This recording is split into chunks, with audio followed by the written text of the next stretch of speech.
What is up, everybody? Welcome to today's Unstoppable Live. Every single time I play that song, I'm always like, oh, like I don't want to turn it off. It's so good. It's Beethoven. I want to welcome everyone today to today's very special live. We're going to be talking about SaaS contracts and legal agreements.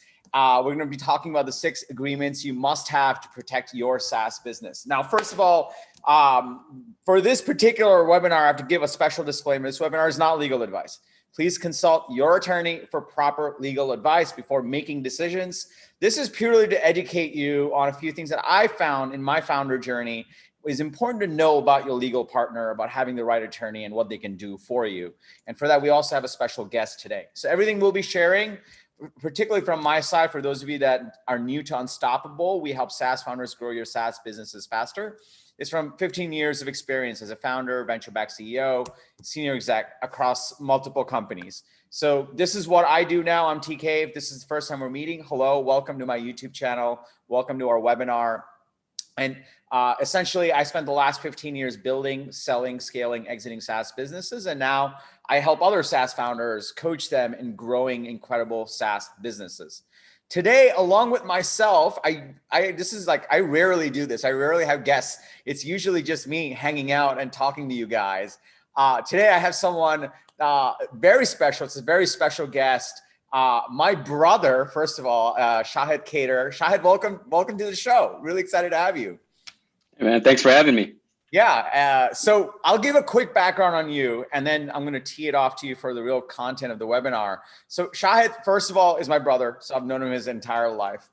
Second of all, interestingly enough, SaaS is becoming a little bit of family business. So he's also been in the SaaS world for some time. He did sales at Stack Overflow and LocalVox.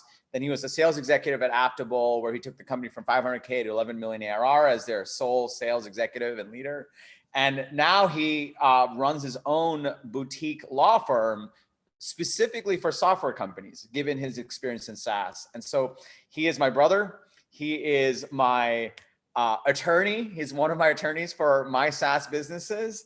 And he's also one of my closest people that I truly, dearly love. So it's an honor to have you on. I'm so grateful that you took some time to share your wisdom with our Unstoppable community. Yeah, I'm excited to be here. Thanks so much for having me. And we've been actually planning this for a while, so I'm glad we're finally making it happen. I know. It's been crazy busy. So to set the stage, we're going to be talking about legal, but I want to kind of set the stage. And this is something we talk about all the time on this channel.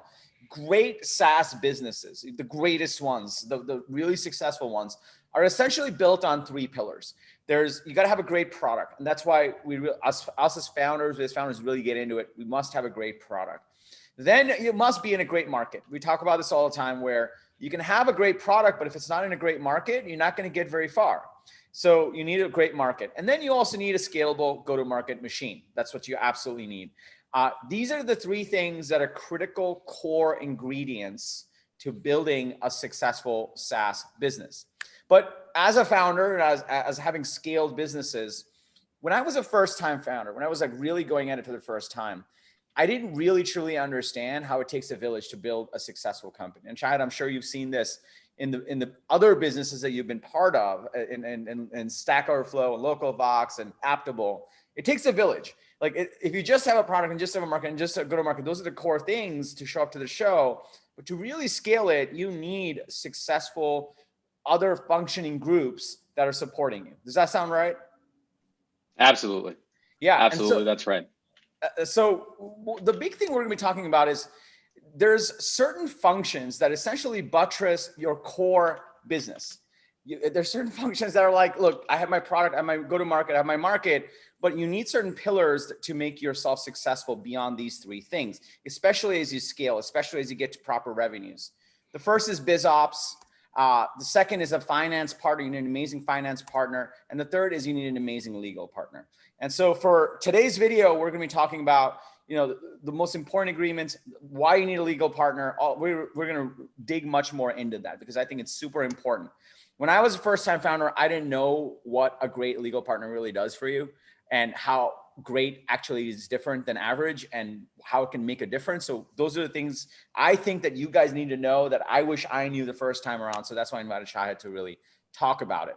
So here's what we're going to be covering today. I'll tee it off to you, Shahed. Like, tell us a little bit about what are the big things we're going to cover, what people can expect, and then let's start digging right into it.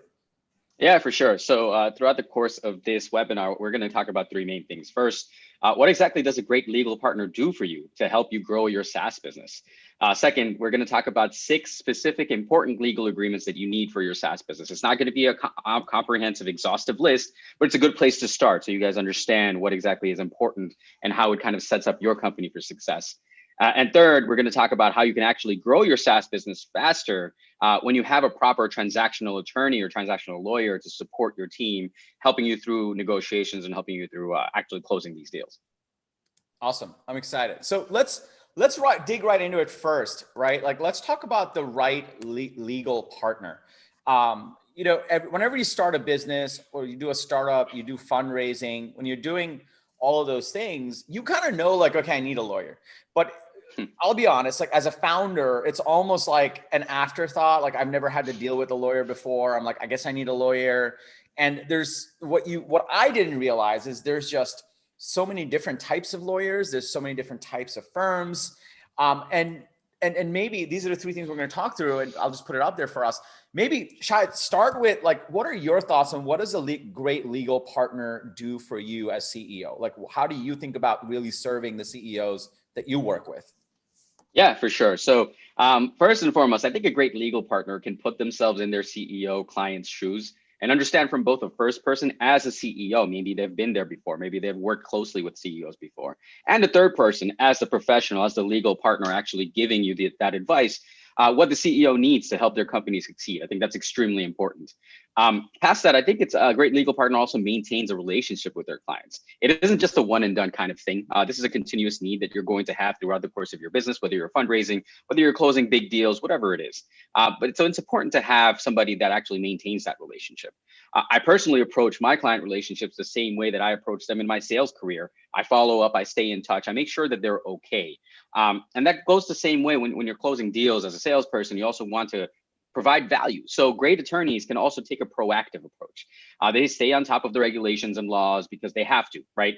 And without relying on billing a client for everything, you don't need to get a $300 bill or a $1,000 bill every week. If they see a case coming down the pipeline in the court system or a regulation that might affect their clients in some way, whether it's GDPR, whether it's data privacy, whatever it is, they should keep the client informed. Like, hey, this is happening, keep an eye out. Then the last thing that I think is very important, it's a two-way relationship, right? I deal with some CEOs that are not just not responsive and don't act on what I'm telling them to do. So then they run into a problem with something I told them about 6 months ago, and all of a sudden everything is on fire. You don't want that. So listen to your attorney here and there. They probably know what they're talking about, and kind of understand and take everything as if they say that's important, there's probably a reason behind it. That makes sense. You know, I'll share a little story for everyone. Well, when I was running ToutApp, Shahed wasn't a lawyer at that time. You were in the SaaS business world at that time. So right. I worked with Wilson Sonsini, Adam Denow. He was my partner at Wilson Sonsini. And I kind of picked him because I met him at a New York meetup, and we just started working together because he was the guy in New York. He was a startup lawyer guy. And so we started working together, and he was with me through the whole journey. And I didn't anticipate how through the highest of highs and the lowest of lows of building the business that he would be on calls with me. You just don't realize it. And I think it's super important to be with someone that understands your business and the fact that you're a startup and you have like special needs as a startup and as a software company. I think it's important that you get along with the person because you're going to be on lots of calls with that person through highs and lows.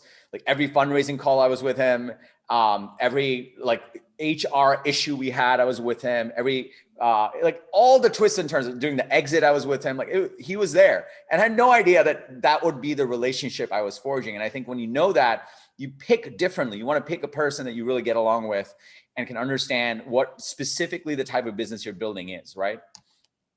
Yeah, for sure. I think that's absolutely right. This is a partnership. This is just like, anything else that's very important, a very important relationship in your life. They're going to help you through it. And they want to make sure, obviously we're required to have your best interest in mind, but still, It has to be. It has to be for sure. One thing I have a question around, and you probably come across this, is there's a difference between the legal partner you choose for the company and the legal partner that you have personally. So when companies hire, when a founder hires you, how do you think about the difference between the two? Yeah, so we cannot represent both. If the company is hiring me, then I have to represent the company, and the company's best interest is my best interest, right? If the founder themselves is personally hiring me, that's a different story altogether. I can negotiate in the terms of the founder, but I can't do both because that ends up being a conflict of interest. And what we have to avoid as attorneys, as professionals, is avoid that conflict of interest so that so say if there's an issue between the company and the founder, I can't sit on both sides.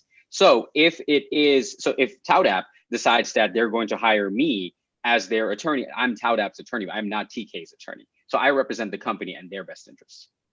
And do you think that founders need to have both, or like, how do you recommend to clients on how they tackle that aspect of things?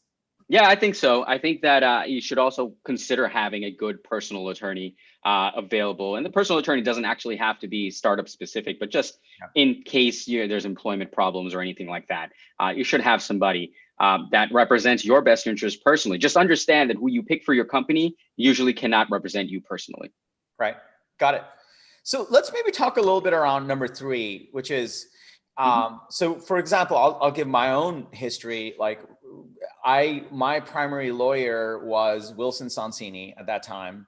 All of those guys actually moved over to Cooley. So now I use Cooley, but I use Cooley for certain things, and I use your firm for certain things. And what I learned was there's different, like, boutique firms exist for a reason, like yours, and those big firms exist for a different reason.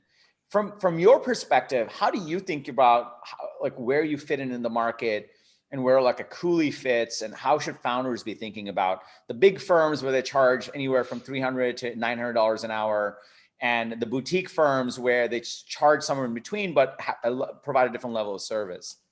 Yeah, that's a great question. So most of my, if not all of my clients, have a large firm on retainer for other things, for main things. So when it comes to things like, if you're involved in litigation, you need the firepower of a big law firm to help you. If you're involved in fundraising, you could use a boutique, but I recommend going with a large firm that has a securities department, because you'll be filing securities with the SEC, that has an appropriate corporate law department, that has a department that actually helps you through that entire process. So when it comes to big things like that, fundraising, litigation, even if you're buying a piece of property, like a large office building or something like that, have somebody that's specialized. The good thing about these law firms is they have different departments for these things, right? So you have your contact at Wilson Sonsini or Cooley or wherever.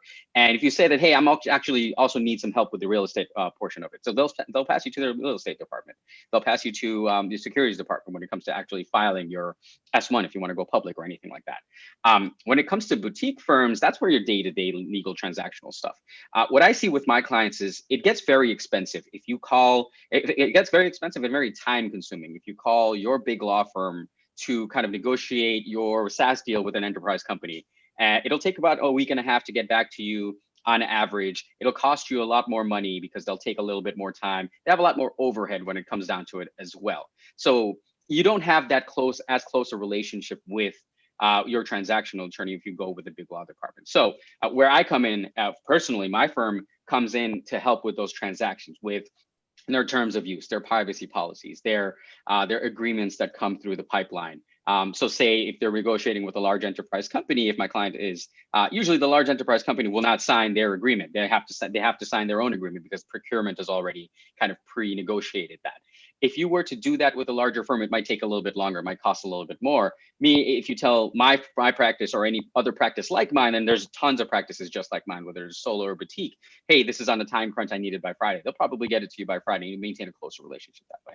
Yeah, that's what I found now. Like, as I work with your firm and I work with my like the corporate firm, when it comes to big things around how do we set up the structure of the company, and if we need to deploy stock options, and like, it's like Cooley, and they have like a department usually for that kind of thing. And then when it's like, when we're doing deals, we're bringing on clients, we're figuring out MSAs and SLAs, like, then I usually call you up and I'm like, hey, we have a deal in play. Here's what we need to look at. And you're like, cool, we're on it. And it's very different engagement levels and very different turnaround times, but you need both is what I've learned. 100%. You definitely need both. I think it's extremely important. Don't rely on a boutique or small firm if you're doing major fundraising or things like that. You should have somebody that's done this like clockwork, that does this all the time, even if it's a mid-sized firm. It doesn't have to be a Cooley or a Gunderson or a Wilson Sonsini or anything like that. But they've served their purpose and they are very good at what they do, and especially the way that they do it. And they also have the extended resources, right? So if you need another department, for whatever reason, they immediately know who to call within their entire organization. That, hey, you should talk to this person in this department.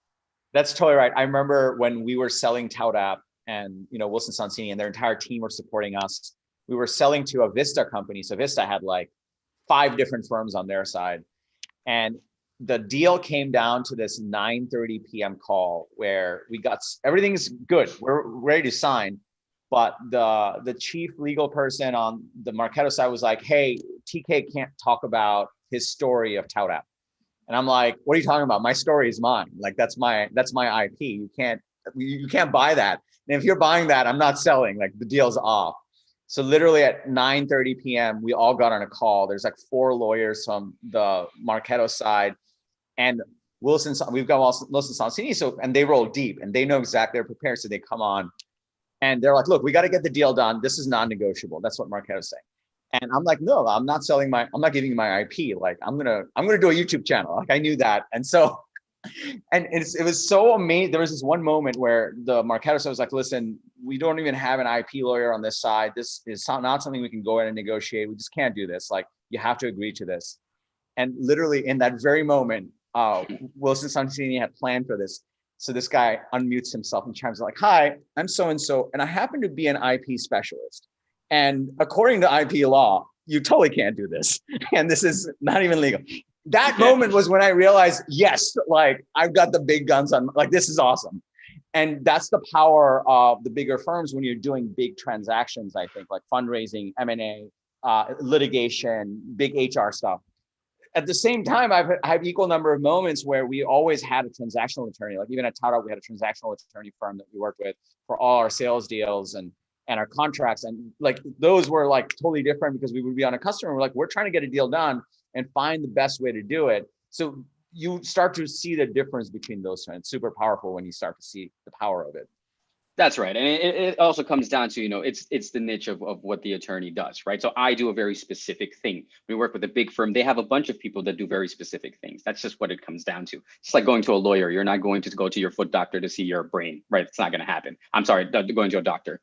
Yeah. So you got to think about it that way. That's exactly right. Like, I think, when you think doctors, you're like, doctors, like, solve everything in my body. It's like, no, I specialize on this very specific part of your body. Right. Like, same with lawyers. And that's, I think, probably something that is not obvious for a lot of founders. It wasn't obvious for me.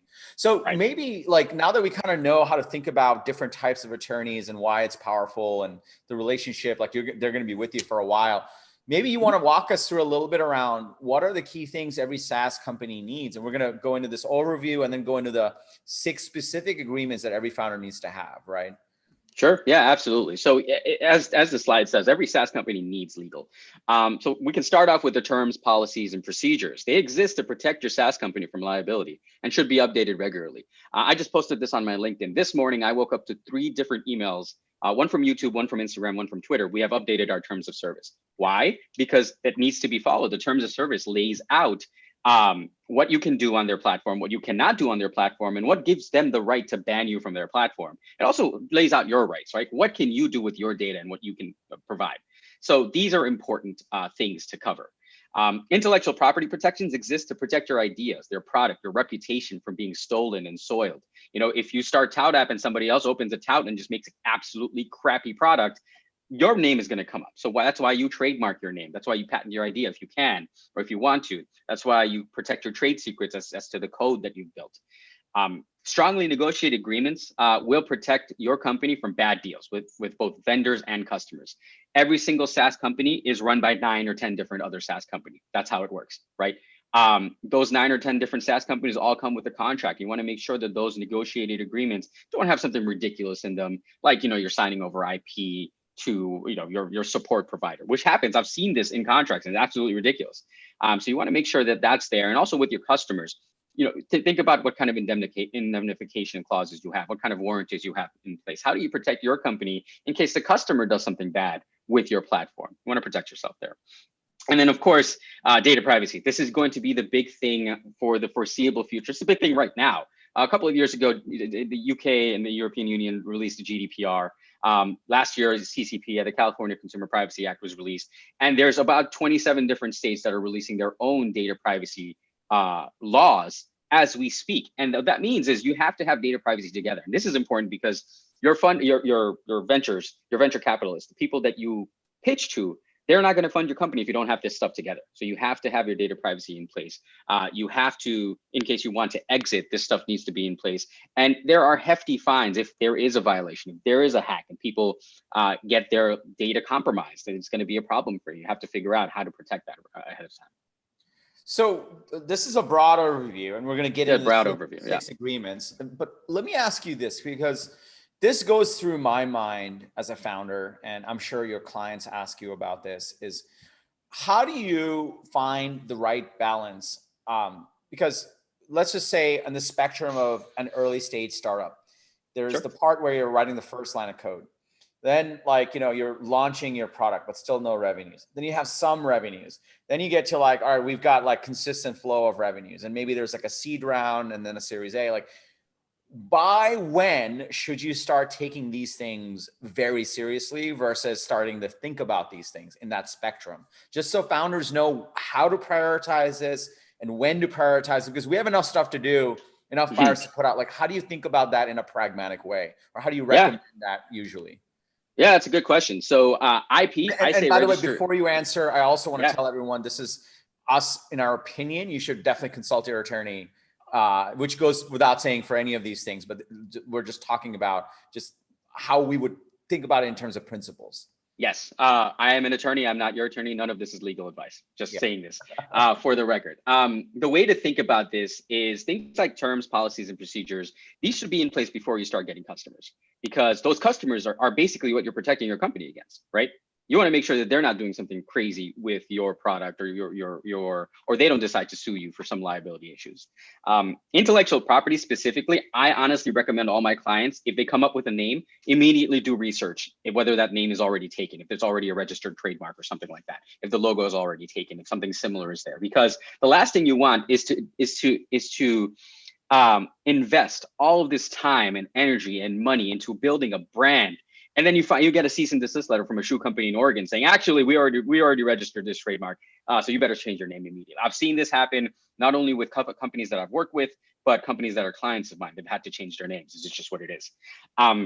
Agreements and contracts between you and your customers. Once again, it's also before you start taking customers. You should have this stuff together, at least at a basic level, to understand this is how we're going to protect ourselves. This is what's going to end up being important for us. What are the non-negotiable terms, and make sure that agreement that's being signed protects your company and the companies that you work with. As data privacy, this is a tricky one, because now the standard is, with GDPR specifically, it says it in the language, as well as CCPA. Data privacy is a standard. You should be building a secure app from day one.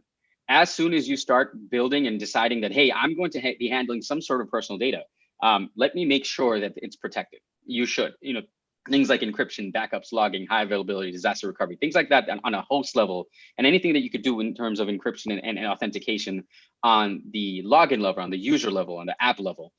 Put that into place so that you don't have to worry about it later, because this is what ends up happening. You end up building up all this technical debt later on, right? When this actually becomes important, when an investor comes to you and says, hey, how's your data privacy looking? Now you have to spend tens of thousands of dollars to go backwards, rework what you've already created, and go from there. So everything, in my opinion, I would consider doing a lot of this ahead of time before you start taking customers. But validate your idea how you want to. If you have paying customers and you're handling data, think about doing it ahead of time. Yeah, I totally agree with you, and I'll tell you this.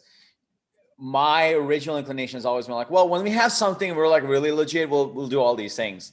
The truth is, legal issues come at you fast without you even seeing it. When I launched Tout App, originally it wasn't called Tout App, it was called Pitch App. And on day 3, we got a cease and desist order on our name. And I had to literally go on thesaurus.com and dotster.com and type in pitch, find synonyms of pitch, and type it in to see if the domain was available so I can migrate it over. Because we were like, we have no brand. Now's a great time to get a cease and desist order. So it comes at you really fast. Before we even hit $1 million ARR, there were some people that were abusing our service to like stalk people. And the FBI got in touch with us to find out user data requests on specific users. And we had to like deal with that in an audited way. So these kind of things, like you will have success in your SaaS product. Just assume you're going to have success and therefore protect yourself is what I learned, because when it comes at you real fast and you're like, oh my God, what happened? And then you're calling, like I was calling Adam Dinello. I'm like, you will not guess what happened. And he's like, oh God. So this is why like it will happen even before you think you're legit. And so it's important to put these things in play early is what I learned in my journey. Yeah, I mean, to quote some rap lyrics, it's more money, more problems. These are going to come at you as you get bigger, as your company comes together. You'll be targeted, whether it's targeted or not. People will come with you with different issues just because they found. There's the latest thing I've seen is a lot of frivolous but still legitimate lawsuits against companies for violating the Americans with Disabilities Act. Which, and you're probably thinking, what does that mean? How do you do that? Well, the Americans with Disabilities Act also has some stuff into it that has to make websites accessible. So, if you have text in it, it has to be readable. If you have alternate text, if there's images, there needs to be alternate text very specifically describing, and they can sue you for that. So these are the type of things that you need to kind of understand and get together when you're launching a SaaS business. One of the toughest things I think as a founder, and we talk about this all the time, and this is why I respect you as a lawyer, because you take a very strong legal position on like, here's what's absolutely necessary. And then we always have a debate on what's pragmatic versus must do right now. Because as founders, we have to ruthlessly prioritize things all the time. Of course. And right, like it's like, well, do we spend 2 sprints to make sure we don't get sued by the ADA, or do we go ship that feature that's going to help us close more deals? And there's this pragmatic push of like practicalities of the business and zero risk. And there's always this pragmatic balance between the two, which is why I thought it was great. Like, I think this segues into our next part, which is, if you're practicing pragmatism and you're like, look, I want to make sure I'm protected on the right things. What is the absolute must do's right now as an early stage founder? So these are 6 of, I think 14 you have total, but 6 that like bubbles up to the top of the list that you absolutely must look at. There may be others. Again, this is not direct legal advice to you. You should consult your attorney. But from our perspective, here's what we've seen, both as an operator and with experience. So this is where like you can start to think about how to be pragmatic about the things that matter the most. Yeah, absolutely. So as you mentioned, there is 14 agreements that I listed. There's a blog post, so you'll get a link to it at the end of this presentation. And they're broken down into 3 different types, right? Company level, customer level, customer facing, and public facing agreements and policies that are going to be seen. And this is kind of a high level overview of this. This is the shareholders agreement and employee agreement packages. There's a SaaS sales agreement and the master services agreement. And then of course, the public facing terms of use and privacy policy. Let me give you a brief understanding what each of these means. So tell us about each of these, maybe like a snippet, so we all understand what each of these entail. Because I agree, like having run a SaaS, like these are super important to have. Yeah, for sure. So first, shareholders agreement. So this is an in-depth agreement that outlines the duties and abilities of the shareholders of the company, whether they're your investors or your employees or the founders. This includes, but is not limited to, regulation of voting rights, control and management of the company, dispute resolution between the shareholders, outlines how shares can be actually sold or exchanged, or what's banned from being sold in exchange. And each shareholder signs this as a part of their stock option or their stock grant, depending on how you approach this. The reason this is important is obviously because now you want kind of a set of rules and regulations around what a founder or anybody can do with your shares. You can't just sell it to anybody else. There has to be something behind it. That's why that's important. Next is the employment agreement package. So this is not just one agreement, it's a host of agreements, but an employment agreement package is between you, the employer, and your employees, obviously, outlining the terms of their employment, their duties as an employee, their promises that they're making, that they're going to be working on, their rights as an employee, your rights as an employer, and all of that. But this agreement package should also sign over things, and most importantly, things like intellectual property created during their employment to your company. This is a problem that happens.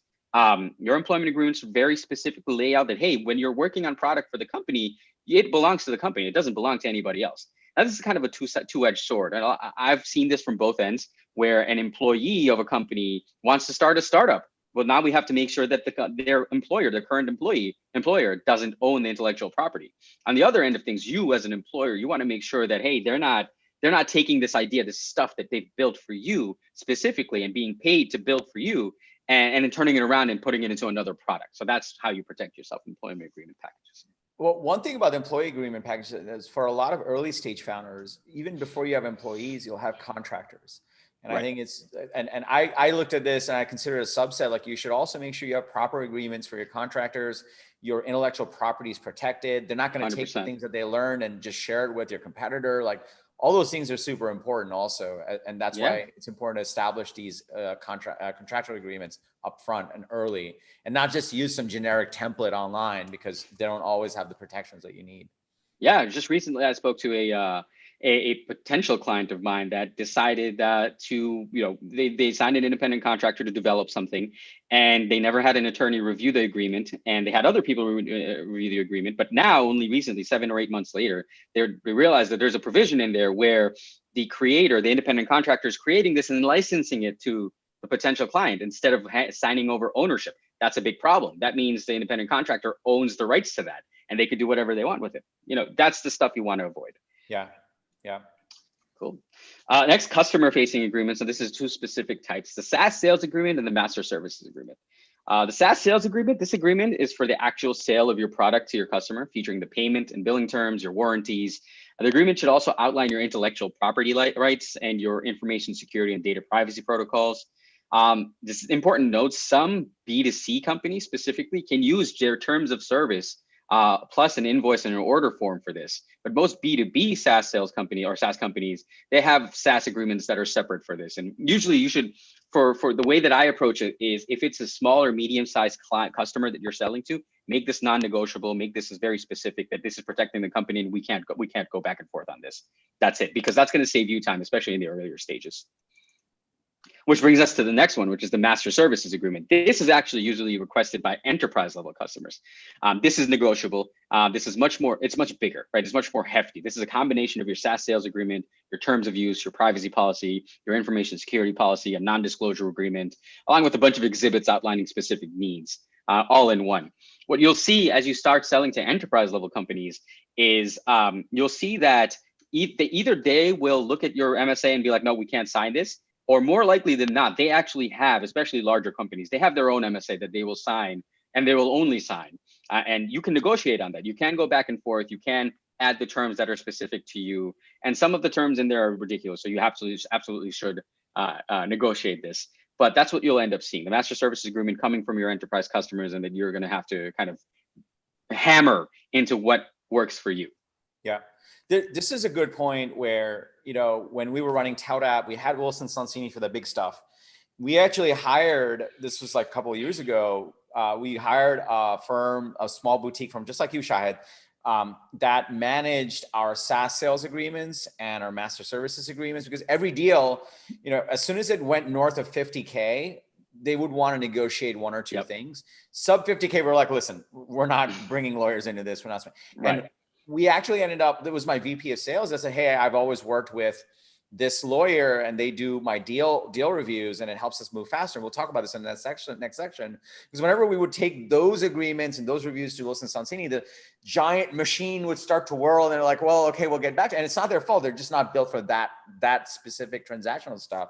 And that's where, like, I think having a separate firm, a boutique firm just for the sales contracts came in really handy, because there are a lot of things that can really screw you over if you don't get it right on these sales agreements and these MSAs. And you could lose deals. Like that's the scary part. You can actually lose deals if you don't manage this the right way. Yep, that's absolutely right.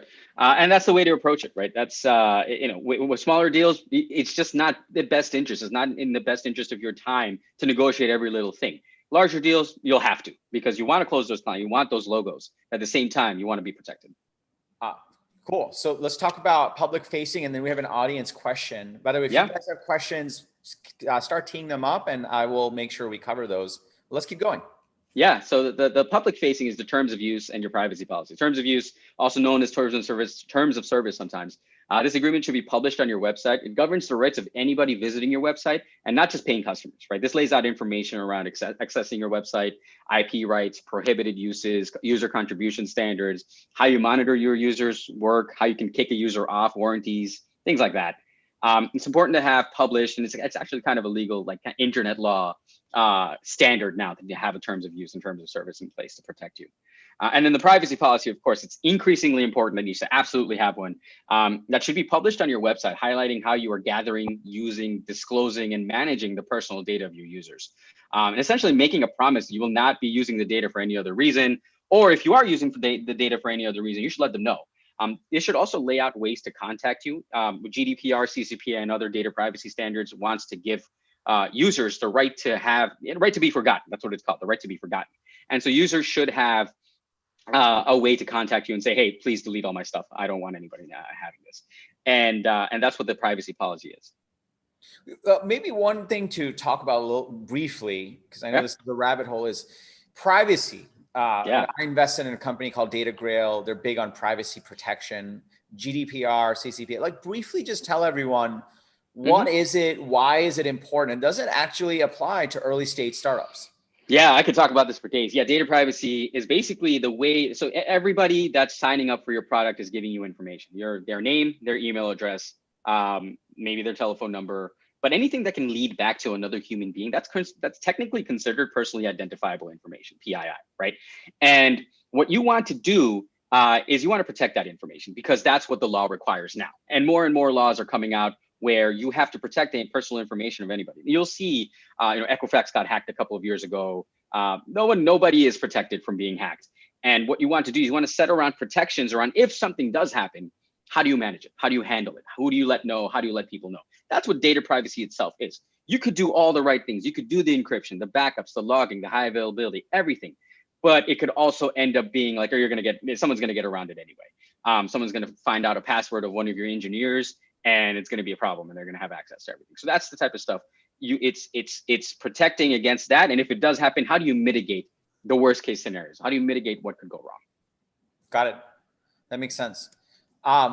So now that we kind of know, all right, here's what a great legal partner looks like and why it's important. Now that we've talked a little bit around, well, here's how to get pragmatic. Like, what are the 6 things to really focus on?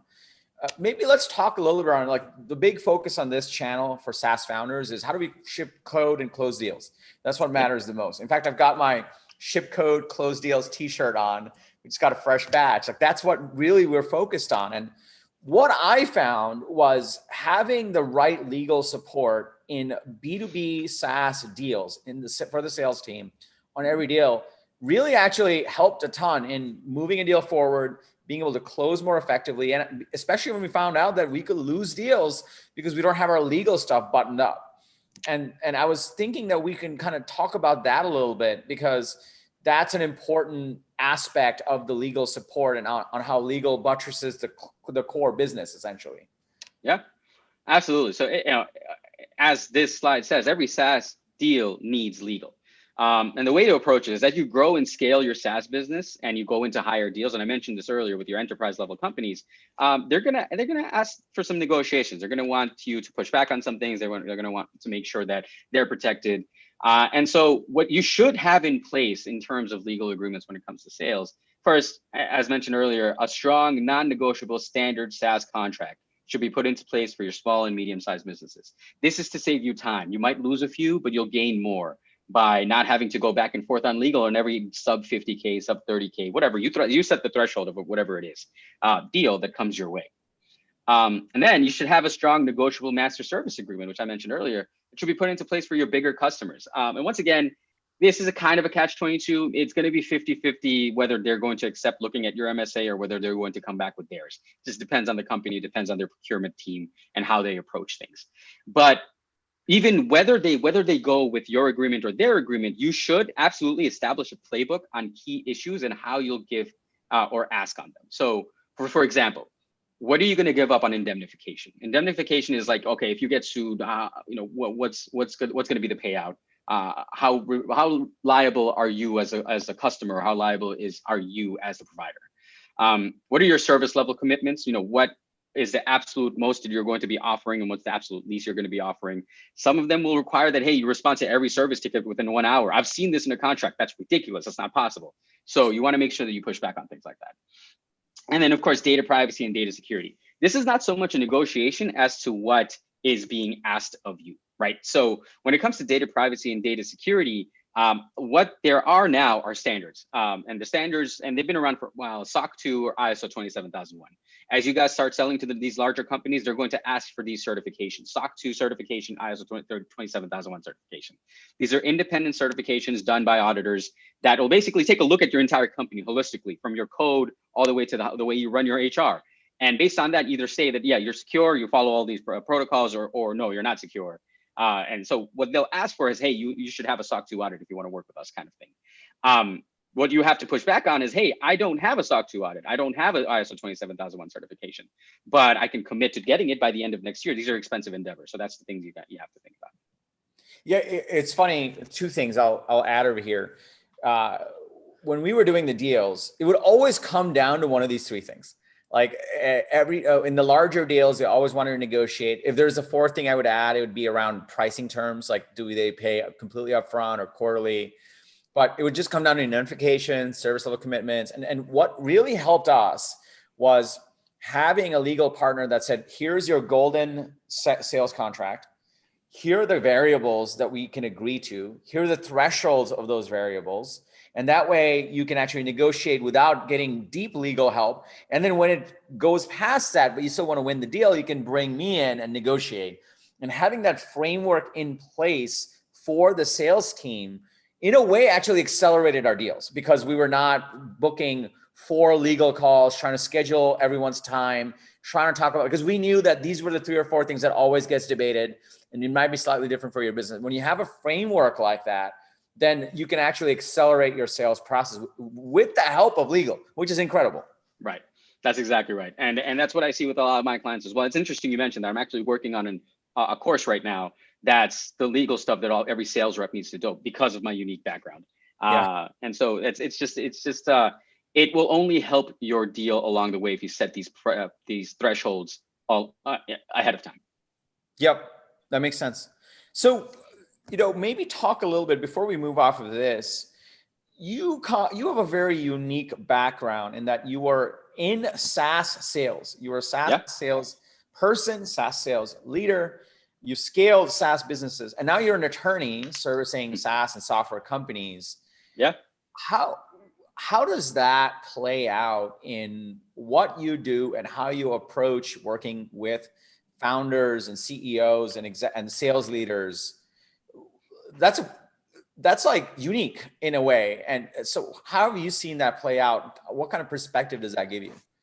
Yeah, and absolutely. So it is unique. I wouldn't say I'm one of a kind, but I'm one of few, I would say. And basically, the way that it works out is when I speak to a founder, when I speak to even a sales leader, if they're my client, if they're my point of contact, I can actually sit in their shoes and I know, hey, I've been there. I actually know exactly what you're going through right now. And that itself just gives you a level of comfort. It's the same reason you buy anything else, right? It's the same reason you hire people to be a part of your team, because it's a culture fit. When I can specifically say that, hey, I've been in the sales, been in a decently large sales team at Stack Overflow, or I can say that, hey, I led a company, a software as a service company, from 500,000 to 11 million in annual revenue as their sales leader. Like, when I can say things like that, there's a level of trust that it builds. And really, it's not only the trust, it's the experience that I had being in those positions and seeing how the companies approached sales and how the companies approached growth. So when I'm able to speak intelligently, and I know how to code as well. So when I'm able to speak intelligently on knowing how to code and knowing how to grow a SaaS company, because I've been in there, I don't know if you'll speak to another attorney that has that kind of experience. Yeah. Yeah, I find that the more context a lawyer has around the business side, the better they're able to be effective, because they're able to be pragmatic and they're like, look, I've been in your shoes. And I think that's important to look for in whichever law partner, legal partner you go into. Right. And accounting too. It's any other professional that you work with, right? You want to work with an accountant that's the same. Yeah. So I have some audience questions, if you're cool with answering some. Yeah, for sure. So the first one is from Kanika. She says, to keep costs down, I've used Clerky for the company level agreements and a sample SaaS agreement, and Rocket Lawyer for terms of use and privacy policy. At what point should I get a company lawyer? Currently, they're pre-revenue. Sure. Yeah. So first and foremost, templates are great. Templates are great like anything else. Like, any coder can go on GitHub and get template and get code and build something together. But it's the same thing when it comes to legal agreements. Like, is it for you or is it just a template? The answer there is when you are ready to start taking on customers, when people are actually going to start seeing what you're doing and paying you for it, start protecting yourself as much as possible. You can use these templates as best as possible, from now, but just as placeholders. But at a certain point, you're going to have to get them customized for your specific business. And until you get it customized for your specific business, it's just templates. That's all it is. Yeah, I agree. And kind of what I've done in the past, and again, this is not legal advice, just like from my experience, I used templates when we were pre-revenue. As soon as we started to get some semblance of like predictable revenue, I'm not talking like scalable, but just like, okay, we're getting customers. There's something real here. There's money flowing in. I allocated some of those dollars to do a revamp and a complete legal audit. And at every stage of the business, as we went into seed, Series A, Series B, we funneled more cash to make sure we were more and more protected. And the way I think about it is, in pre-revenue, you're building this asset. As you're building that asset, you want to make sure that you're protected on the basic levels, like maybe make sure your name clears IP protection. You have the basic core procedures, but as soon as revenue starts to come in, you have a unique asset and you want to protect that asset. And I always allocate funds to make sure I protect that asset appropriately. And that wasn't my mindset the first time around, but over time you learn that it's super important because there are weird things that happen in the world. And there are evil people out there out to just take advantage of young companies. There's all kinds. And so you just want to protect the asset is how I look at it. For sure. Go ahead. No, that's it. You hit the nail on the head. So the second question, and by the way, guys, if you have any other questions, post them here and I'll tee it up. Second question was, you're welcome. Why have hybrid legal software and law firm startups failed? Atrium being one. Why is legal services so hard to convert to SaaS? Some end up being document filler platforms. Some are portals to hire a lawyer, but there's no true replacement for it. Well, what's your take on that? Yeah, it's a good question. And I was actually rooting for Atrium to succeed. That subscription model was interesting. It's just that that's not scalable because of the traditional legal model. To be quite honest with you, I think legal can be converted, just like literally any other profession and every other profession in the next 15 to 20 years is going to be replaced, including software engineers, right? Including doctors. I just saw an article about a robotic kidney transplant. Like things like that are coming. It's in the pipeline. I just think it hasn't worked yet. I don't think it's specifically hard. I think it will work eventually. It's just that it's an adoption thing, right? So people are kind of stuck in their ways, going the old school route. Like, I need somebody to do this. I need a big law firm to do this. It's hard to trust a piece of software to do everything legal all at once.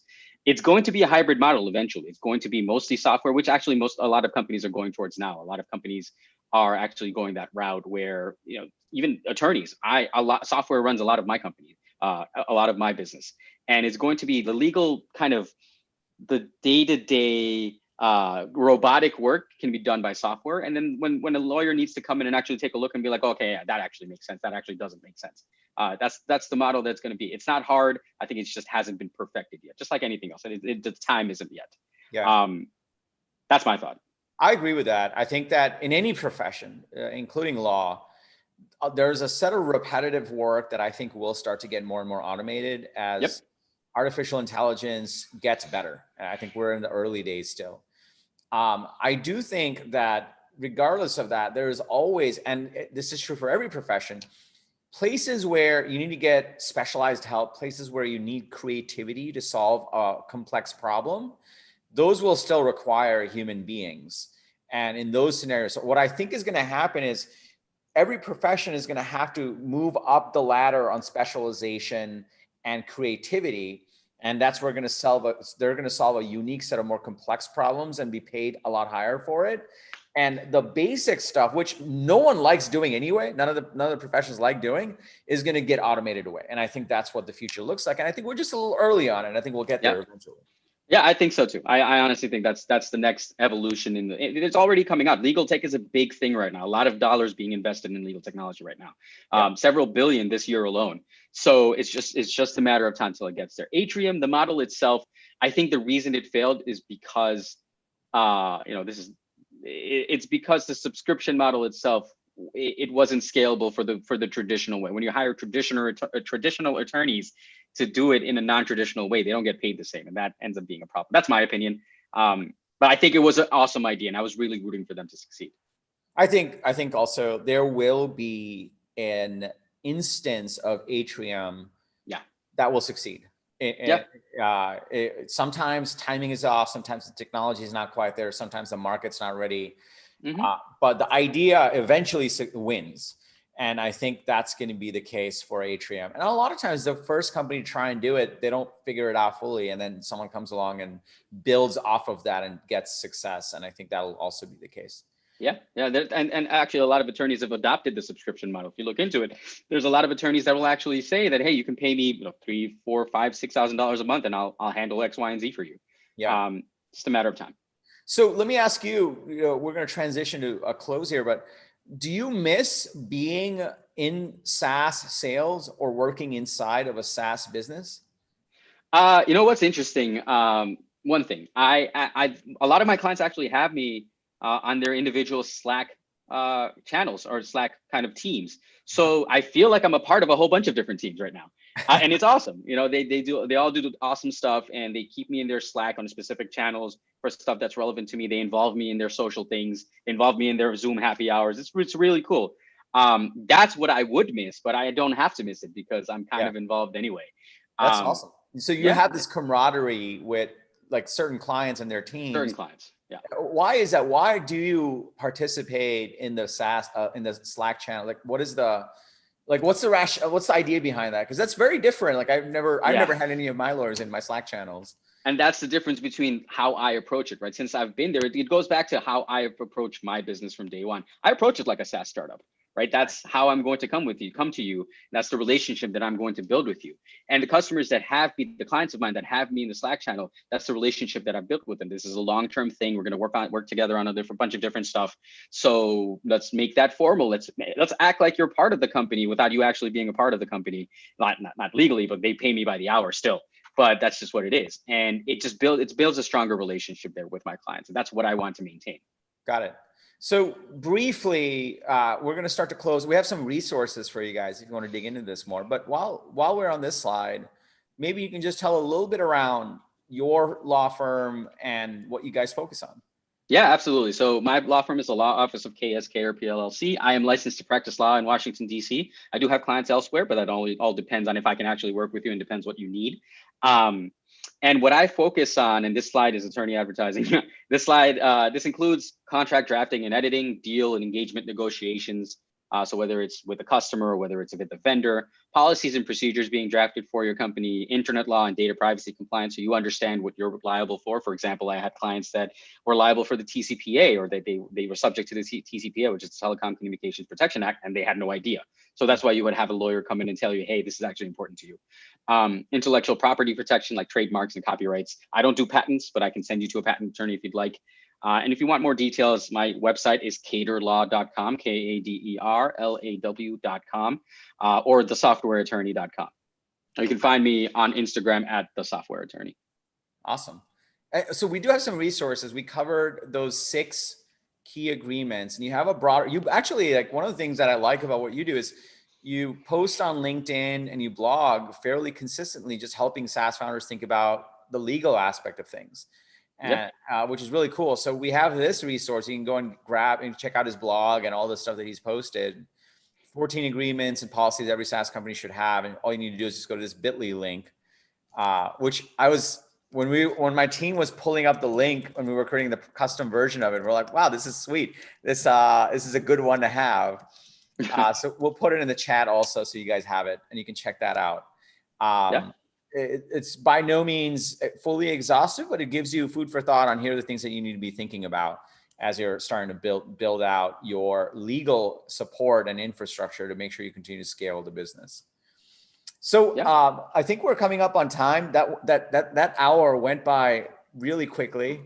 Time flies when you're having fun talking about legal agreements. Who would have thought? Who would have thought? Yeah, right. You even got some rap lyrics in there as well. So first of all, Shahed, I know you're very busy supporting your clients and working with SaaS founders. So I want to thank you for taking some time for joining us and serving the community. It's also just like as your big brother, I'm just really proud of everything you're doing. It's super cool. I was really excited to like have this going on. And so I just want to thank you for doing this. I really appreciate your time. Yeah, for sure. Thanks for having me, man. This was great, and really excited to talk about this stuff and share this knowledge. You guys can check out my blog. It really has all this information for free. I don't charge for it. Just check it out. So none of it is legal advice, but it's just stuff you can read. And yeah, thank you for having me. This was great. This was awesome. Yeah, and mom and dad are watching, so they say hi. They texted me. Awesome. We've been very formal on this webinar. This is not how we talk to each other normally. So I will be FaceTiming him after this and probably saying hi to my nephew if he's around, talking normally. But I want to thank everyone for joining today. This is Unstoppable. We help SaaS founders grow their SaaS businesses faster. So be sure to hit the subscribe button and that bell icon. We drop 3 episodes every week to actually help you grow your SaaS business faster. Sometimes we do lives like this. We bring different experts. In the future, we'll be bringing in a BizOps expert and also a finance expert, people I've actually worked with. I only bring on people that I've actually worked with. Shahed obviously works with me on certain things around the business as an attorney. So we'll be covering those as well. So be sure to subscribe button and that bell icon. Also, smash that like button. It means the world to me, my team, everyone on this webinar, and it just makes the YouTube algorithm happy. And also go to kaderlaw.com if you want to learn more about the services that Shahed offers for SaaS founders and SaaS businesses. And lastly, remember, everyone needs a strategy for their life and their business. But when you are with us, yours is going to be unstoppable. I'm TK, and this is Shahed, and I will see you in the next episode.